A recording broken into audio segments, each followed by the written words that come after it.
So I just want to first and foremost say thank you to each and every one of you for joining us for today's CLP Mastermind.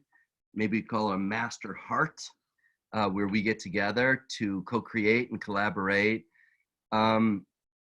This mastermind was evoked from our dear friend Karen.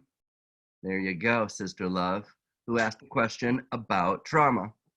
And I feel very fortunate that I know someone very well who is an expert when it comes to trauma. And it is my beautiful brother and one of my very best friends, Dr. Weissman. And he not only is a doctor of psychology, but he's a specialist when it comes to trauma. He'll give you his background, and I'm excited for him to share his understanding of trauma so that we've got a greater understanding of this experience that we all go through on one level or another. And whether it be running self-sessions, doing the Lifeline technique for ourselves and finding that we're in these modes of repetition and wondering why we can't break through, the different ways that trauma shows up with us individually, but also for those of us that have decided to bend our knees and take the Lifeline practice into practice and hold a space with other people. What trauma looks like, how to identify it, how to hold a space, and when it's appropriate to refer, and what are the steps to go about doing this. So this is gonna be a really cool dialogue, and Dr. Howie is going to be leading it, but I may, in different points, just to point out for a Lifeline perspective, the bridge between Lifeline and what we know and the world of diagnosis and treatment. So Howie, thank you so much just for taking time out of your day. I know you've got a gazillion things going on, and so I really appreciate it. And I know that everyone here is just really eager to learn from you and be present with your beautiful heart. You help so many people around the world, and we're really honored to have you here. Thank you, bro. Thank you, Dean. Thank you. Thank you. I want to thank everybody first before we get into the talk today about trauma. I want to just thank everybody for being here and having a community. I mean, community is so important. This is such an amazing forum that you all participate in to be and stay connected and grow yourselves. And you know, I also want to just, again, and I say this often to my brother, just to say how much I appreciate you and what you've done in creating this system that helps people grow and evolve and move through such difficult times.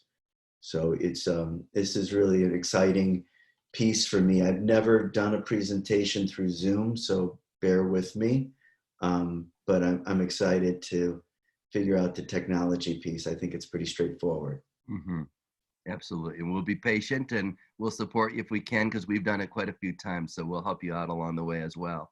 Great. So thank you. It means the world for what you just said, because you were an inspiration for me actually even being on this path. So it's just foundation to it all. So this is cool now that we're deep into it 18 years later, to have an incredible community around the world that gets this work, that your seed of go check out chiropractic inspired to here we are. And there are people in countries everywhere based upon that seed to now be learning in a world right now of COVID-19 where trauma is at the surface for so many people.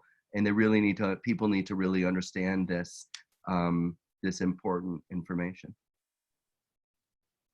So true. Okay. Shall we get started? Yeah, let's do it. Okay. So I'm going to open this up. And you remember how to share your screen? At the bottom of yours, that green little thing, you can press share. Oh, right, right. Let me get to that. So Howard, do you have it pulled up on your computer? Yeah. Okay, Oh, so I when just pressed share. Yep, you got it. You're in it. Okay.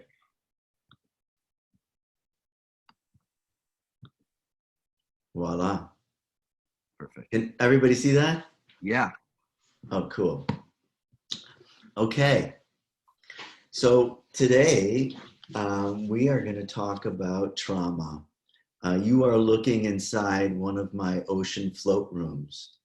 The starlit ceiling, the underwater lights, the 10 inches of super saturated salt water is an ideal portal, an ideal environment to help people shift different states of hyperarousal and sympathetic overload, to be able to shift that and have clarity in present time consciousness.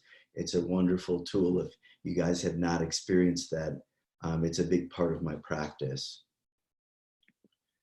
So we are going to first, I'm going to share a little bit about me and my background. I'm a licensed clinical psychologist. I've been licensed for 27 years. I received my doctoral degree from the Illinois School of Professional Psychology back in '91. And I became board certified and an expert in traumatic stress. I am an expert in PTSD, OCD, and something called infertility stress. So infertility stress, for those who I'm not sure what that is, it's when a person or a couple is unable to naturally conceive. They then bring out some advanced reproductive technologies to help and assist in conception. I'm working with people psychologically to identify for those who have unexplained infertility, to break through those walls and to help them naturally conceive. I'm EMDR certified. Most of you that are CLP practitioners know about EMDR to a certain degree. EMDR, eye movement desensitization reprocessing. I had the honor and privilege to working with the founder, Francine Shapiro, back in the day when it first started coming out, and I was trained by her. It is a very rapid trauma resolution technique, but it's also an amazing technique to enhance information processing. So if you have a learning challenge or a learning disability, people use EMDR to enhance information processing, and it really works for that. It's also amazing for resource enhancement. We call it resource installation, where we literally install resources of coping. So people who have trauma history and are constantly being triggered have a greater resiliency and capacity to overcome and move through challenges. I'm also a consultant to the Illinois Chiefs of Police and the Police Crimes Task Force, where I'm working with first responders, firefighters, paramedics, and police officers. Police officers die by suicide more often than in the line of fire. It is just a common reality that the stress that these people endure is unbelievable, and it gives me a lot of pleasure to be able to work with them and to be able to support them in doing what they do, which is to protect us. I'm also a member of the International Society for the Study of Trauma and Dissociation, where I receive most of my continuing education credits to maintain my licensure and my certifications. Early on with Dr. Daren, after I received my doctorate, we would travel around. I'd follow him to conferences for TBM and NET and TFT until the Lifeline was created. And I found that absolutely fascinating and spent hours and hours studying that whole methodology as well. So not only in terms of my background, am I able to step into the shoes of an expert witness where I am diagnosing and treating trauma, but I'm also able to put on the other hat and hold a space for people using more mind-body energy medicine-based techniques. So this is a picture of my waiting room at the Chicago Stress Relief Center here in Northbrook. And I'm not going to talk too much about the practice, except that it's holistic based. And we offer a variety of different holistic based change technologies, float therapy, different body work, far infrared saunas, and clinical psychology, psychological testing, and neuropsych testing. So let's talk a little bit about the learning objectives. What are we going to cover today? Here's the nuts and bolts of what we're going to do. We're going to talk about causes of trauma. We'll talk about different types of trauma, how to recognize trauma. This is so important, being able to discern and differentiate when trauma is present, as opposed to when a person is depressed or overwhelmed, and what is trauma and what isn't, and what does one do when you face trauma, but most importantly, what does it look like? And so we're going to get into these three pieces here, which, if you take nothing else away from our talk today, I would hope that you would understand how hyperarousal, intrusion, and constriction are what are called pathognomonic. They're signatures of trauma. They're signatures in the body, they're signatures in the mind, and they're signatures in terms of behavior. So hyperarousal is really, it reflects the persistent expectation of danger, whereas intrusion is reflecting the indelible imprint of the traumatic moment. It's that picture that is taken. It's the indelible moment. And then the constriction symptoms reflect that numbing response of surrender. There's nothing more I can do. The car's coming at me. It's in a millisecond. And so all I can do is numb myself in surrender. So hyperarousal, intrusion, constriction, very important takeaways, very important in terms of being able to recognize trauma. I'll also go into how to hold a space for a traumatized person. And we're going to get into when to refer and to whom. And then I'm excited about having some Q&A time where I hope we can really have some meaningful dialogue and answer specific questions that you guys may have. So what is traumatic stress? It's extreme stress that overwhelms a person's ability to cope. Let me say, before we unpack this, it's extreme stress that overwhelms a person's ability to cope. So let's make this clear. Just like the coronavirus, no one is immune to traumatic stress. There is no immunity to traumatic stress. So the COVID-19 pandemic is presenting you CLPs, certified lifeline practitioners, psychologists, physicians, and the 8 billion people on the planet with some unique challenges.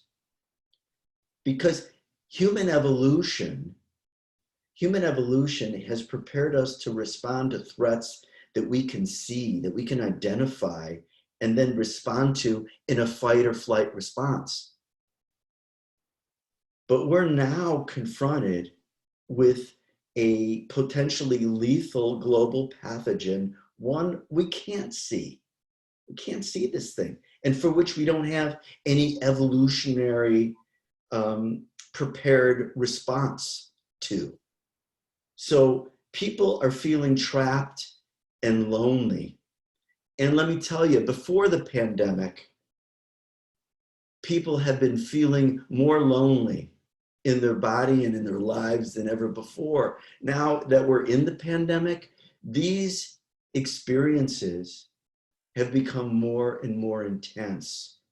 And people are feeling shut in, not shut out, shut in their own homes. And all of this is leading to a paralyzing fear, a huge sense of helplessness, anxiety, depression is rising. And it's leading to the body speaking the mind with more and more physical symptoms. So trauma, let's talk about what it is. And I've got some interesting different definitions of trauma. It's a spontaneous state of self-hypnosis. You won't find this one if you Google it. This one you'd have to find somewhere else, but I really like this definition: a spontaneous state of self-hypnosis, an altered state of consciousness which encodes state-bound problems and symptoms. And hypnosis occurs spontaneously.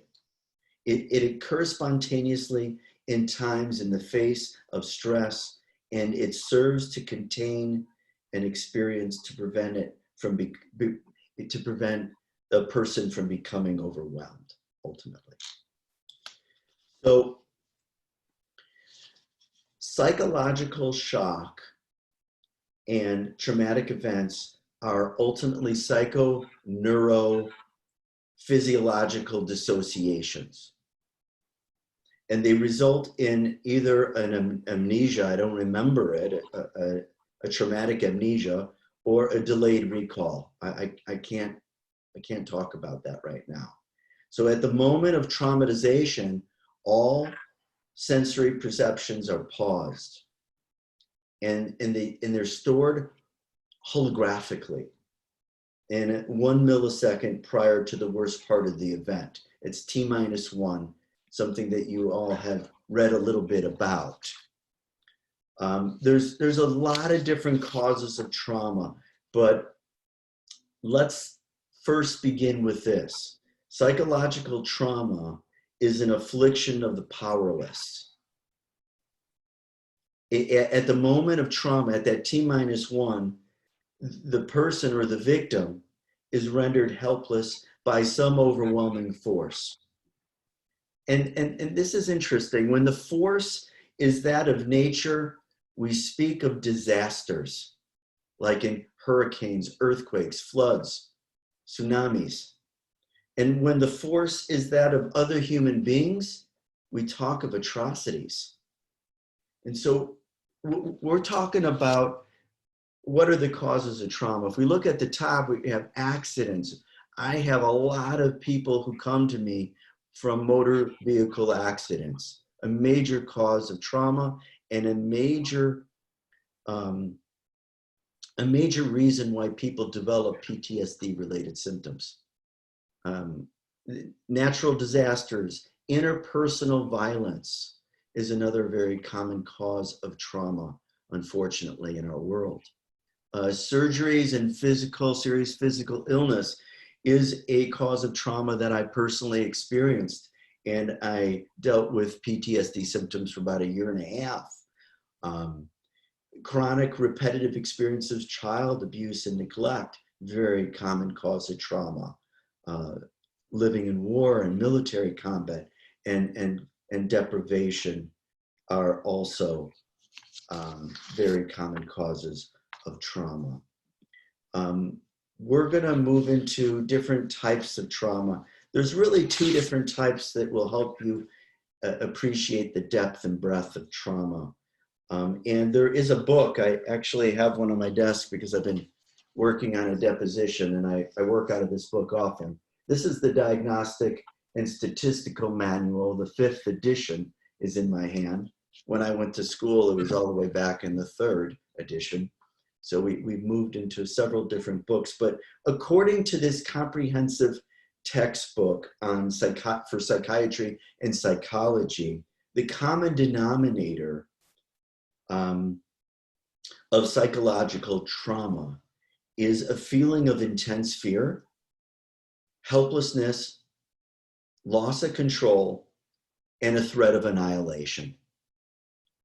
It's really the hallmark of trauma. And then there can be two different types of trauma. So again, intense fear, you got to have it, helplessness, loss of control, and threat of annihilation. Type 1 and type 2 trauma have been identified, and the type of trauma a person experiences is one of the number of factors that determines the impact of the trauma, including how likely the person's going to later develop either PTSD or complex PTSD, which is a newer diagnostic category. So type 1, what is it? It's pretty straightforward. They're single incident traumas. These are things that happen suddenly, unexpectedly, and they tend not to become more complex. There's lower risk of developing PTSD or type 2 trauma. Type 2 trauma usually involves a fundamental betrayal of trust in a primary relationship. This is basically a relational based trauma. So this is an interpersonal trauma, often carried out by a person known to the victim. And type 2 trauma affects as many as 1 in 7 to 1 in 10 children. I think that's a pretty conservative estimate. Most often occurs in combination with other traumas, which accumulate. They're cumulative. They're also known as polyvictimization, and involves a higher risk of developing complex PTSD. So here we are, and this is really the heart of the talk right here. So important. Symptoms of PTSD and complex PTSD. They fall into 3 main clusters or categories. And we've got that hyperarousal, which the persistent expectation of danger. You've got the intrusion symptoms, which is that indelible imprint of the moment. And then you got the numbing, the constriction, the numbing response of surrender. So let's look at this. Hyperarousal. So we're all driving along in my Jeep and listening to some great music, and the sun's out and it's a beautiful day. And out of nowhere, as I'm passing an intersection, there's a semi that we catch out of the corner of our eyes, and it's coming, and there's no time to do anything. Your body immediately kicks into a hyper-aroused state. We're going to talk about this intersection between living our lives and being in the moment and an event happening, and what that does to our physiology and to our psychology.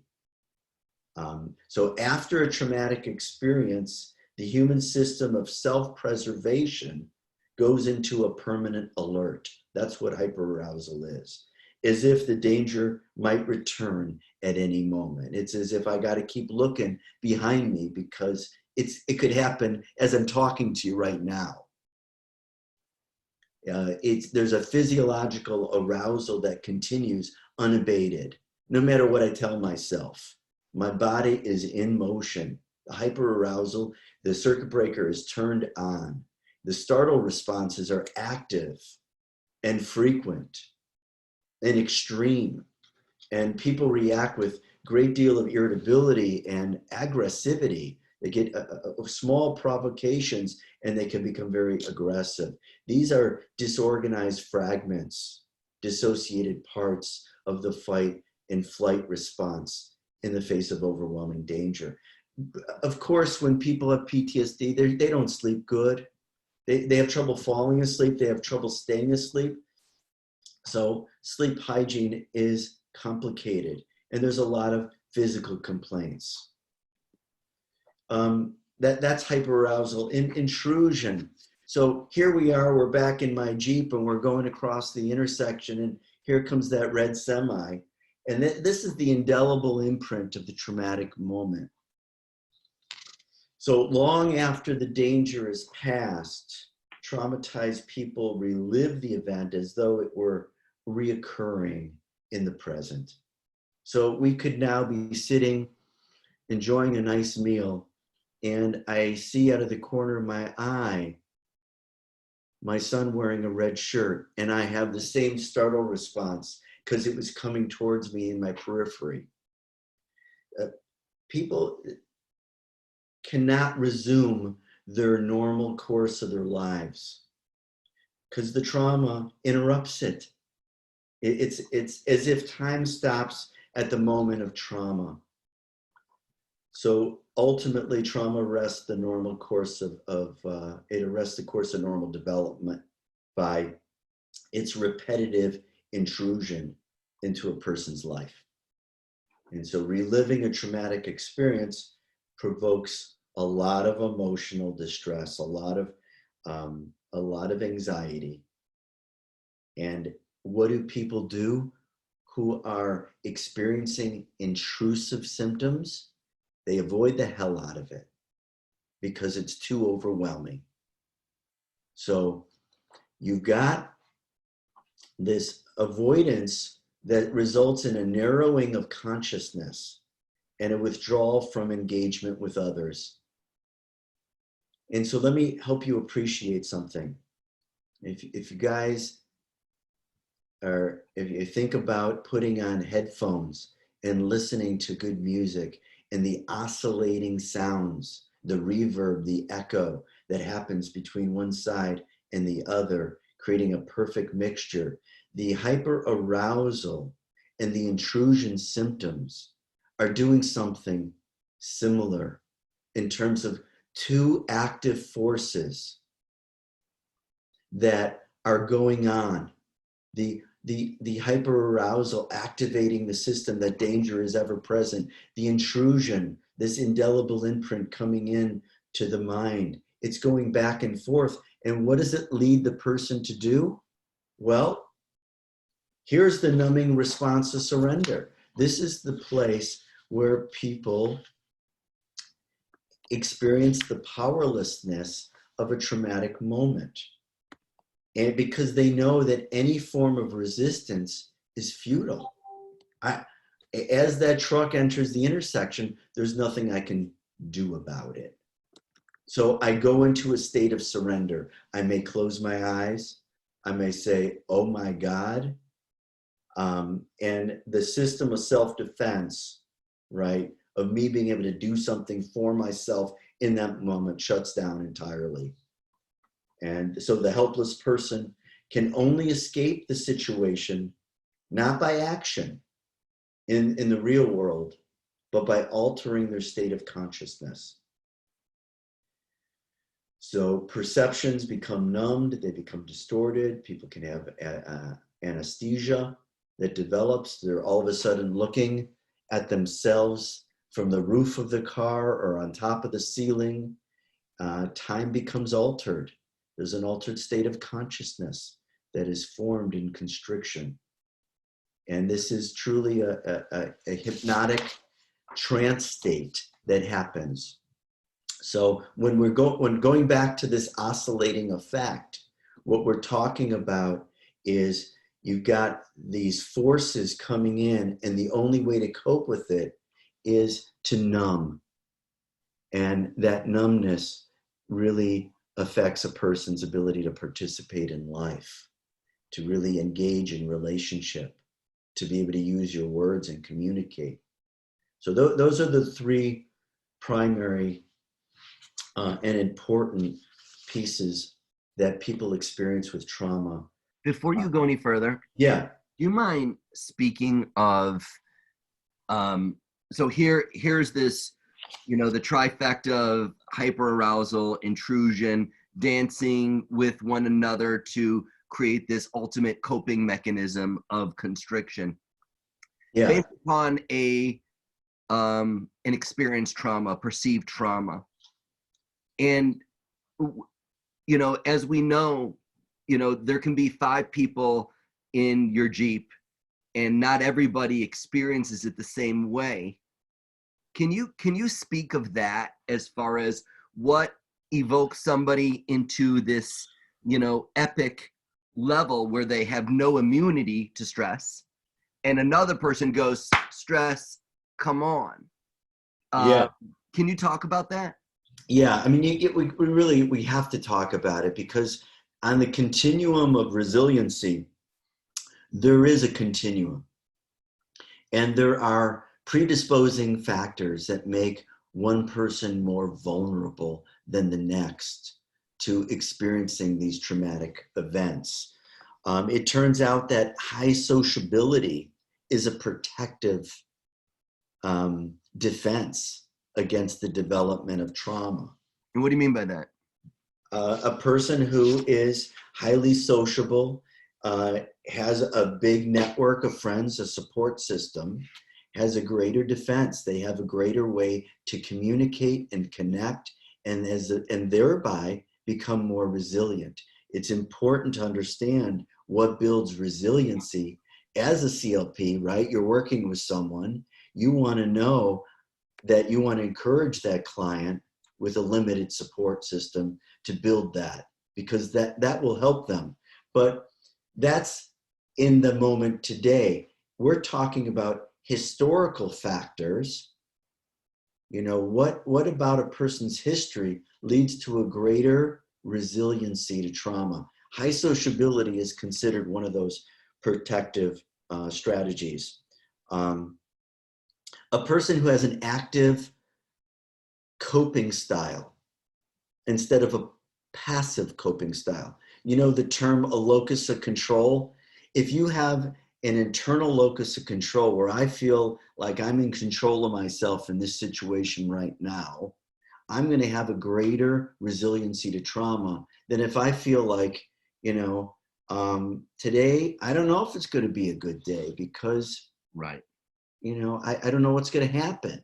So based upon one's locus of control allows you to control your destiny more, which creates more resiliency to trauma as well. Right. And so pause there, because what I'm hearing you say also is, in how you actually even began this entire dialogue, is like, wow, how cool it is that there's this tribe of lifeliners that come together to continue to grow and learn and heal and evolve, support one another, that this in and of itself, a community, and that's what you mean by sociability. Yes. Right? Exactly. As a matter of fact, I'm reaching for something. I'm not leaving anybody. I'm reaching for this amazing book. Actually, it's called The Body Keeps the Score. Have you read this, Daren? No. It's a great book. It's by this guy, Bessel van der Kolk. He and Peter Levine talk about when you experience a traumatic event, the sooner somebody touches you and begins to talk to you in a loving and caring way, wow, the less PTSD symptoms you will suffer. Yeah.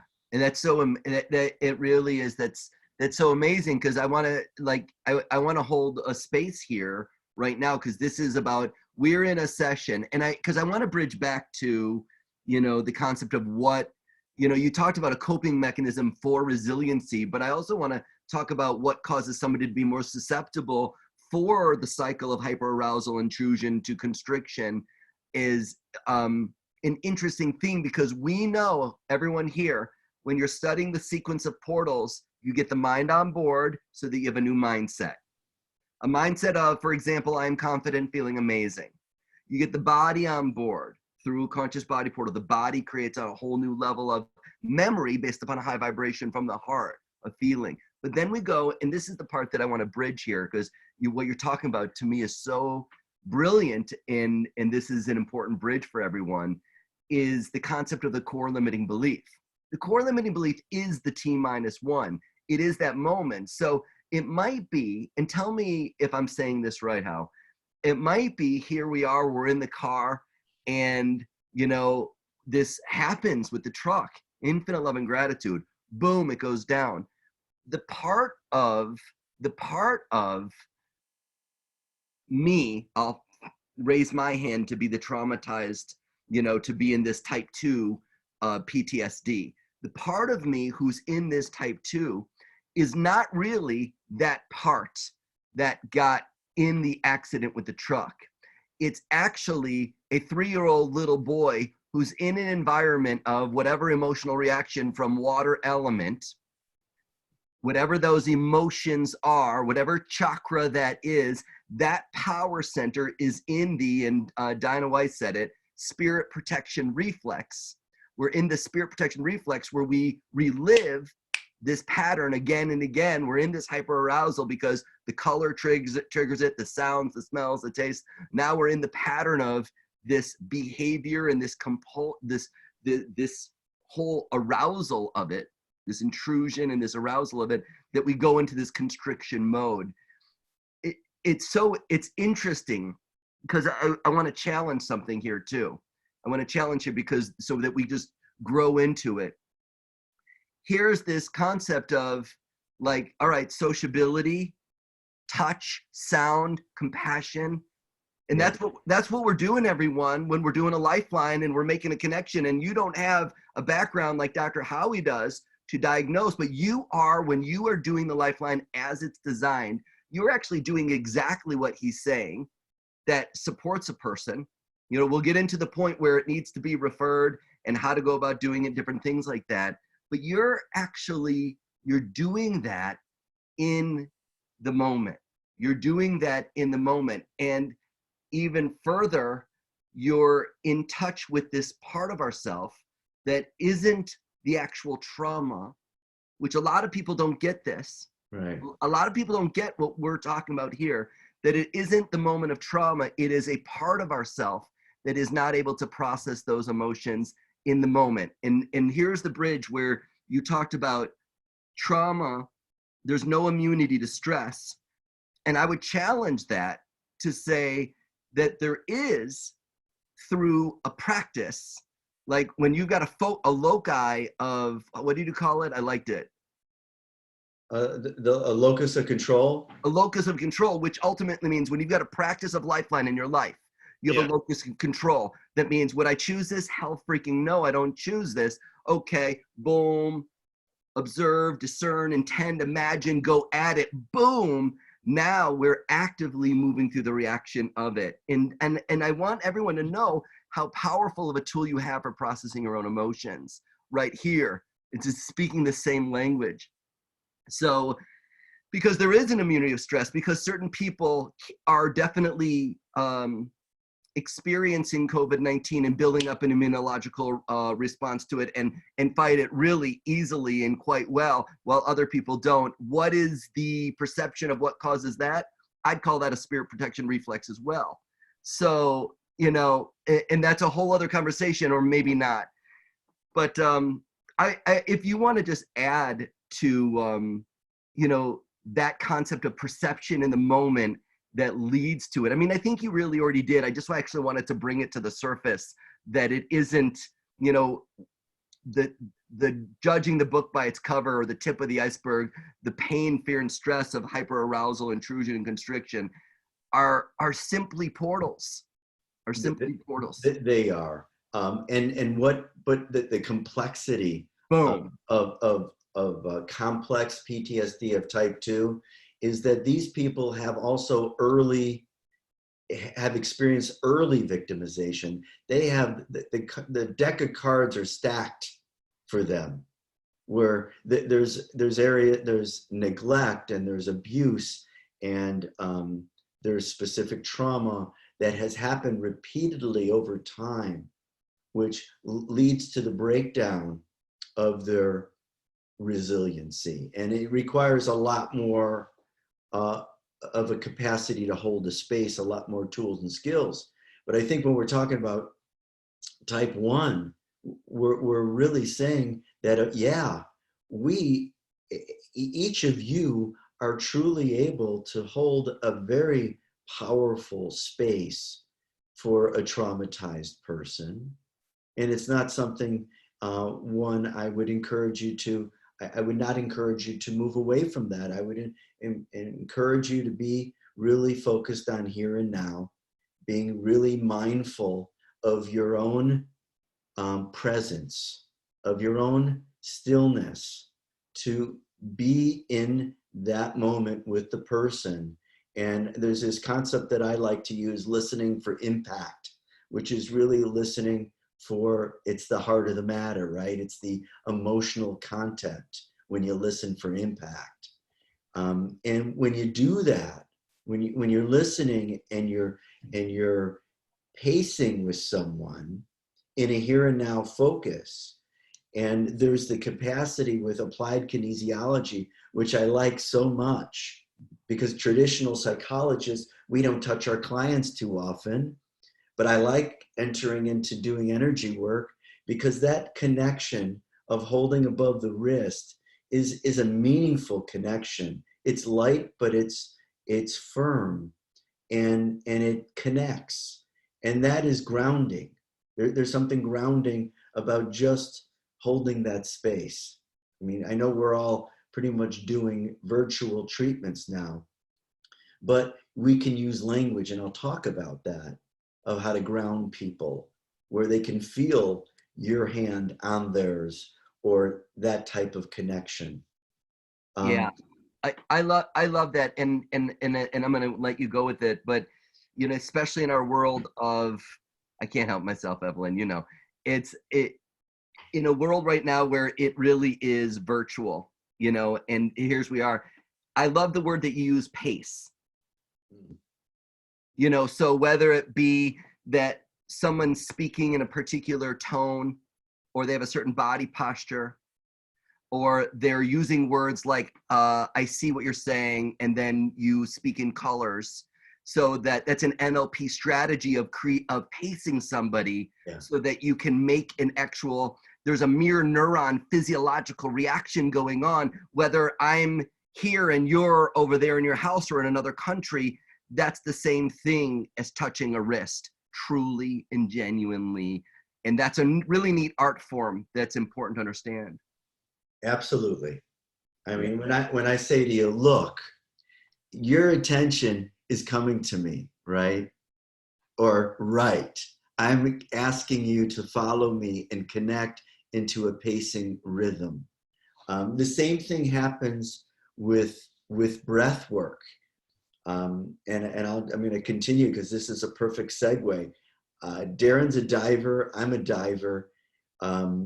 Equalizing pressure when you're diving is an amazing metaphor for being able to neutralize the stressors that are going on. If you look at this guy in the picture, he's not using any effort at all.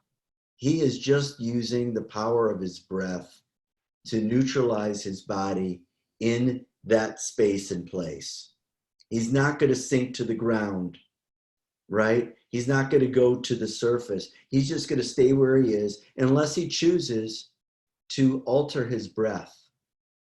And then he can control where he goes based upon his breath work. We don't have time today to talk about different breathing techniques that I use with traumatized people to help ground them today. Let's go part 2 with this then. I got a feeling people are going to be into part 2. So let's get into concept philosophy, and then let's go into therapeutic or coping application, or maybe portal application for CLPs. Nice one, Alicia V. For CLPs to use, you know, in the next time we come together, we can come up with a date and we'll do it. It'll be great. But let's continue on as far as that, because I want to make sure that we get into questions as well here, because we're already chock full of massive info. Okay. So holding a space, and we only have a couple more, and then we'll leave the rest of the time for questions. So, and this is pretty basic, but they're useful grounding techniques. One is the ability to visualize. And in the first one, oops, what did I do? Sorry, here we go. So the first one, it says, feel your feet on the ground and visualize roots growing from your feet down deep into the ground. Now, a big part of this is how you say these words. Notice the pacing in my delivery. Mm-hmm. It's so important when we use grounding techniques that we're just not getting things out. We're saying them to pace a person to feel the words, to connect to the words, because that will ground the person in the moment. And that will, grounding a person in the moment that is suffering from intrusion and hyperarousal and numbing responses is the way in which they're going to get to a brighter moment. You know what I love about this too is within a see, feel, hear process, it can be used as a means to see through the eyes of I am confident, feeling amazing.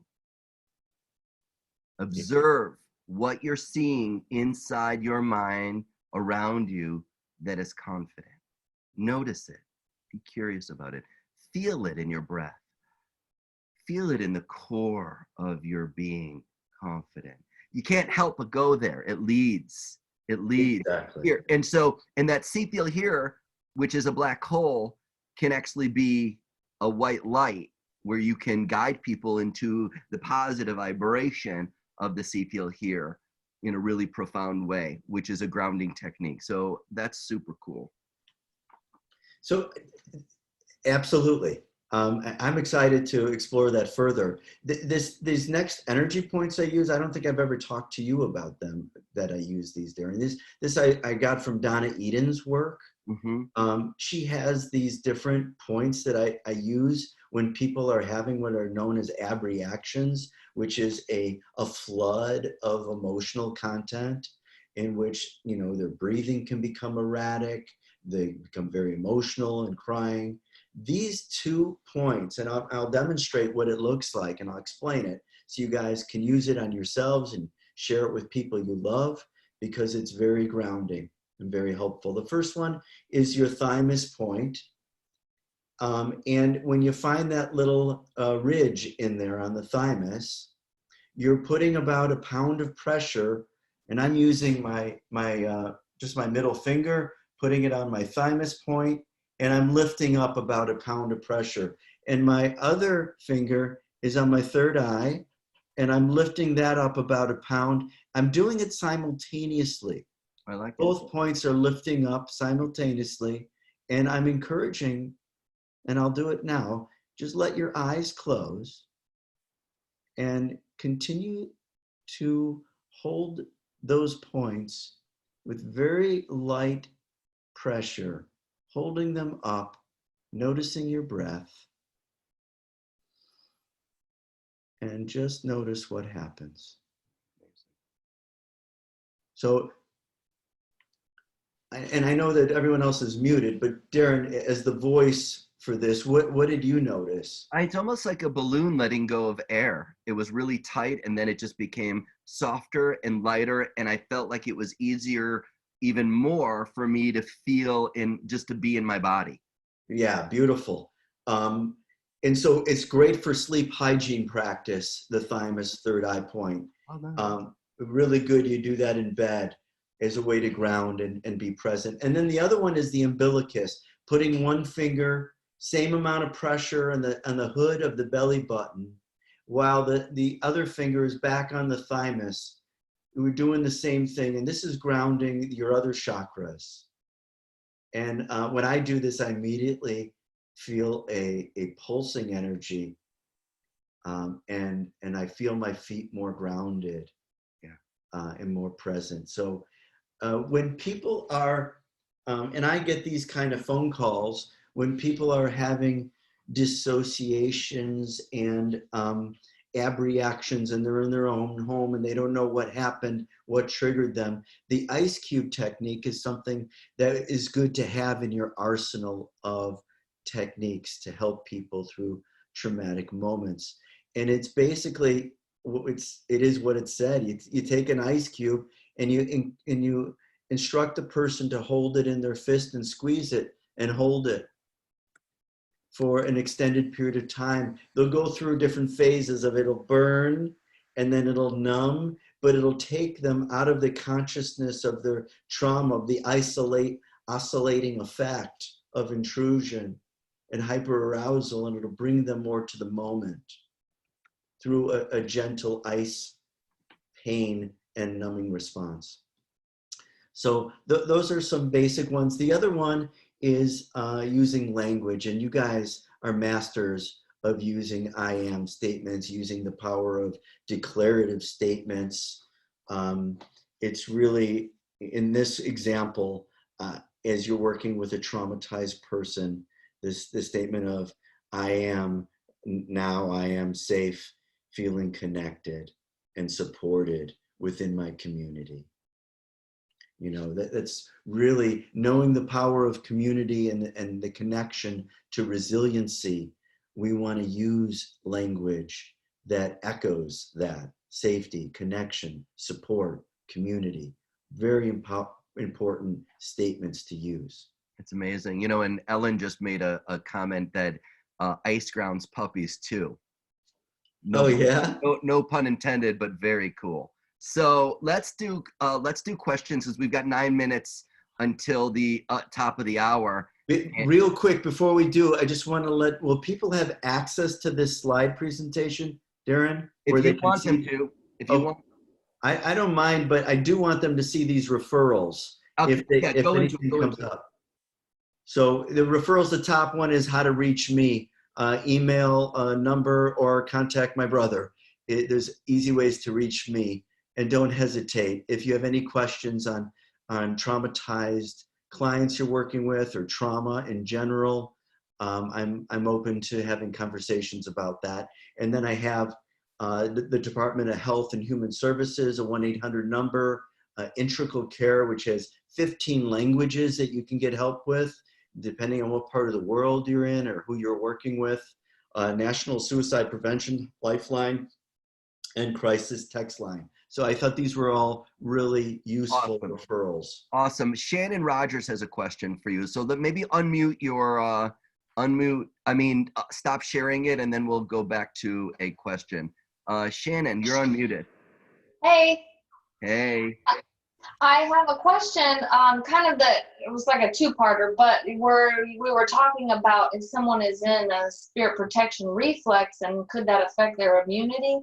Well, I have I actually showed it to your mom, the breath technique of the hypopressive breath technique. And it's the only breath technique that I've learned that raises the pelvic floor. And there's a test where you can go with it, that goes with it, where you can test if it's raised or fallen. Mm.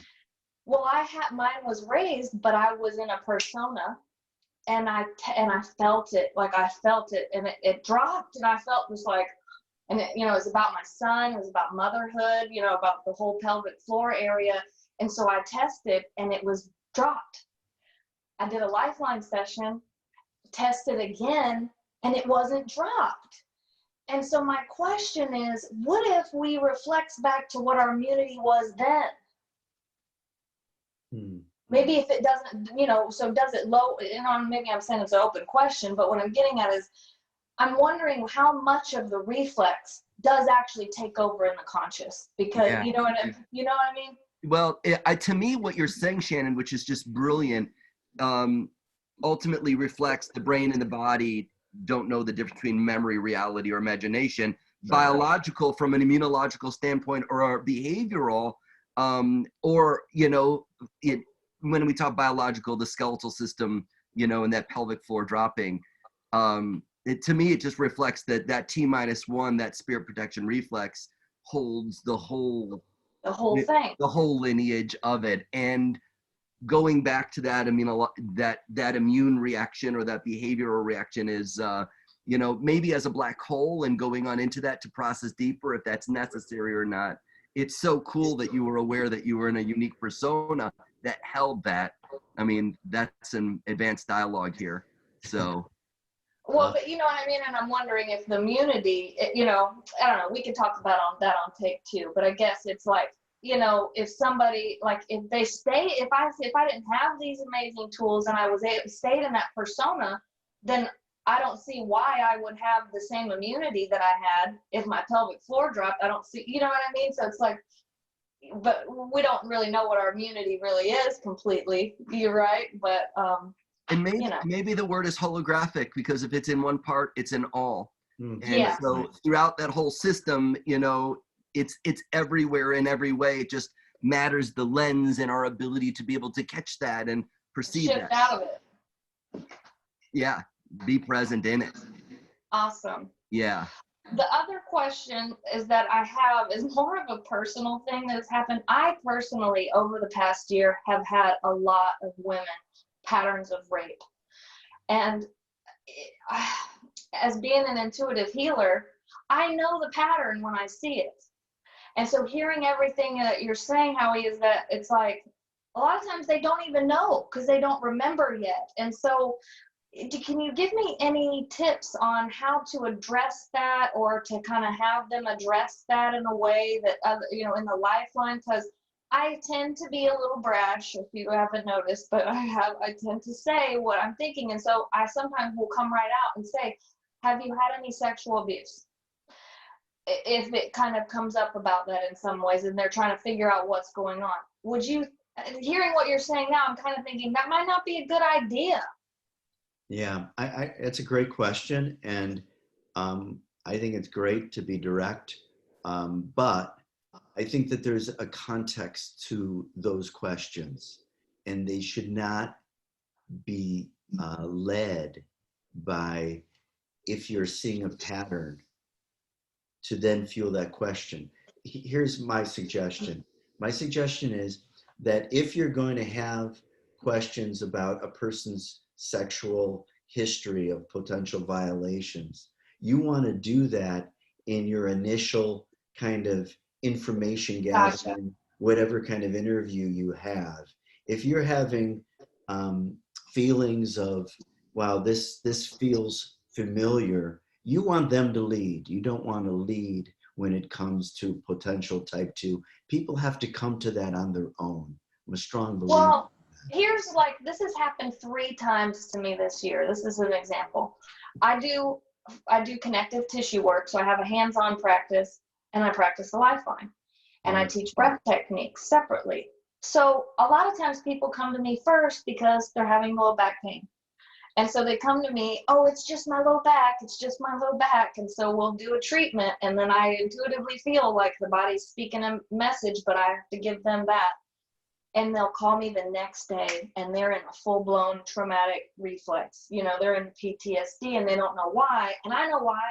And then I feel like I have to sell them on the lifeline. And that's where, you know, you see, that's where it's like, have you had any sexual abuse comes up, because they're thinking that I did something wrong physically, when really what it was is their body is speaking a message that's ready to get their portal, right? Yeah. So, you know, I think that one of the boundaries you have to have, I mean, yeah, you do body work, so you do have certain consents, I'm assuming, in a different language, but you're not wearing the hat where you're licensed to diagnose or treat. And so I think you want to be really mindful of not asking that question, because it's leading. It leads to looking for a name of what this is, when you're looking at working with them in an experience, right? And you want to continue to unpack the experience at a pace that they can digest. Yeah, and I'd like to add to that, in the sense that maybe that wouldn't be what you would ask, but then what you would ask is, or maybe what you would bring up is, you know, one of the things that I do know is that the body is a reflection of the mind. And oftentimes there are memories and emotions that we don't even realize are impacting our back or our sinuses or our gut. And I do a system called the Lifeline that helps us to process these emotions. And nothing sexual was brought up at all. It doesn't need to be at all, but people can relate, and it's very relevant. People can relate to that conversation. And that would be a pacing that then you could lead them confidently. So I just need to zip my lip. Well, I don't think so. I don't think so. I think that it's more of it's just the nature of communicating the emotional component of the physical body, and that the lifeline is a tool that you are a master at in helping people to move through that. Even, for example, when personal invasion on a sexual level comes up, do we go as lifeliners, oh, so you were raped? Do we ever do that?